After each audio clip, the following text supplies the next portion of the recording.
चिमुकलींवर अत्याचार प्रकरणी बदलापूरकर संतप्त. बदलापूर स्थानकासह शाळेमध्ये संतप्त आंदोलकांकडून दगडफेक. आंदोलकांवर पोलिसांकडून अश्रुधुराचा मारा. बदलापुरातील अत्याचार प्रकरणी एसआयटी चौकशी होणार. गृहमंत्री फडणवीसांचे एसआयटी गठीत करण्याचे आदेश. आयपीएस अधिकारी आरती सिक यांच्या अध्यक्षतेखाली एसआयटी गठीत. बदलापुरातील अत्याचाराच्या घटनेवर राजकारण करू नये. आरोपीवर कठोर कारवाई करण्याची उद्धव ठाकरेंची मागणी. तर बदलापूरमधील शाळा भाजपाच्या लोकांशी संबंधित ठाकरेंचा आरोप.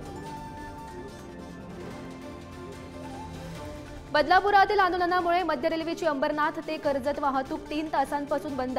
सीएसएमटी ते अंबरनाथपर्यंत रेल्वे वाहतूक सुरू. मेल एक्सप्रेस गाड्या पनवेल ठाणे मार्गे वळवल्या.